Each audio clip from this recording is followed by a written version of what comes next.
This channel does not promote any violent, harmful or illegal activities. All content provided by this channel is meant for an educational purpose only. নামটা blood bank, কিন্তু সেই blood ব্যাংকে এখন ভুগছে রক্তাল্পতায়।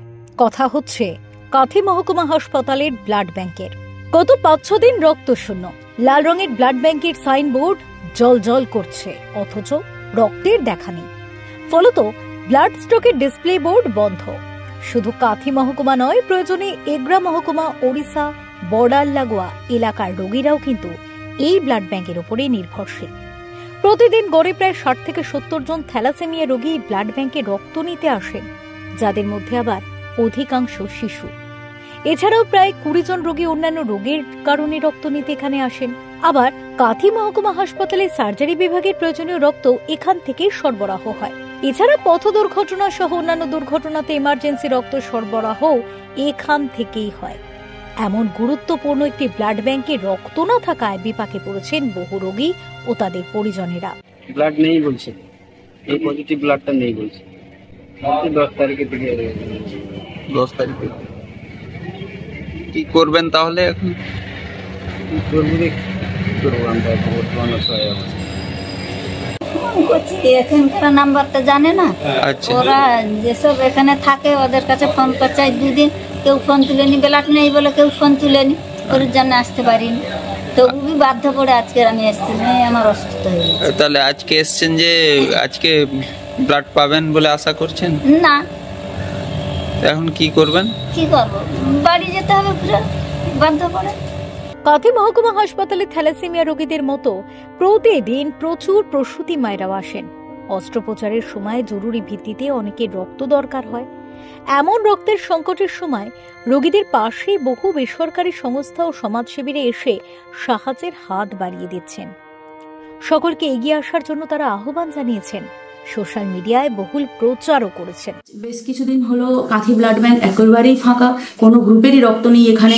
তাই আমরা emergency পারপাসে গত 2 দিন আগে একটি ক্যাম্প করিয়েছিলাম, যেখানে 12 জনেরও বেশি মানুষ রক্ত দিয়েছে। তো আমরা জানি যে কাঁথি মহকুমা ব্লাড ব্যাংক এর উপর প্রায় 800-র উপরে থ্যালাসেমিয়া রোগী নির্ভরশীল, এবং এছাড়া আরও গর্ভবতী মা, এমার্জেন্সি অ্যাক্সিডেন্ট হওয়া পেশেন্ট বা অন্যান্য অনেক রোগীর রক্তের চাহিদা আছে। তো আমি একটাই কথা বলবো যে আপনারা যারা সুস্থ মানুষ আছেন তারা এগিয়ে এসে রক্তদান করুন। যদি সম্ভব হয় নিজেরা রক্তদান শিবিরের আয়োজন করুন, এবং আরও যদি সম্ভব হয় তো আবেদন অনুযায়ী যখনই ব্লাড ব্যাংকে কোনো এমার্জেন্সি রোগী বা থ্যালাসেমিয়া বাচ্চা আসবে, আপনারা এগিয়ে এসে ব্লাড ব্যাংকে এসে রক্তদান করুন। আমরা সবাই এগিয়ে এলে নিশ্চয়ই আমাদের এই প্রচেষ্টা সার্থক হবে। নমস্কার। গরমের সময় বা অন্যান্য সংকটের সময় যখন রাজ্যের বিভিন্ন ব্লাড ব্যাংকে রক্ত থাকে না, তখন কাঁথির এই ব্লাড ব্যাংক রক্ত সরবরাহ করে। এমন ব্লাড ব্যাংকে কিনা রক্ত নেই কেন? খোঁজ নিয়ে জানা গেল বেশ কিছুদিন ধরে এই ব্লাড ব্যাংকের তত্ত্বাবধানে রক্তদান শিবির সেভাবে আর হচ্ছে না। ফলত রক্তের সরবরাহে ভাটা পড়ছে।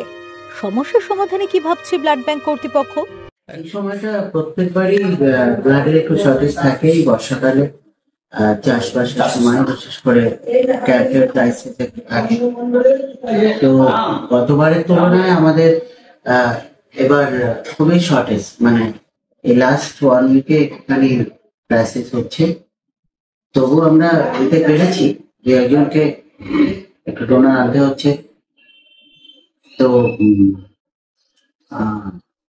আগামীকাল থেকে আমাদের ক্যাম্প প্রত্যেক দিনই আছে, ইভেন 2টো করে ক্যাম্প আছে। আশা করি আমরা সামনের 1-2 দিন পর থেকে আমরা ক্রাইসিস কাটিয়ে আর প্রবলেম হবে না। অধিকাংশই ব্লাড পাচ্ছে, অন্যবারের তুলনায় এবার প্রচুর সাপ্লাই বেশি ছিল, প্রবলেম হয়নি। ব্লাড ব্যাংকে কবে ব্লাডের সরবরাহ স্বাভাবিক হবে, আপাতত সেদিকেই তাকিয়ে রয়েছে সংশ্লিষ্ট সকলে। Bureau report, live news TV.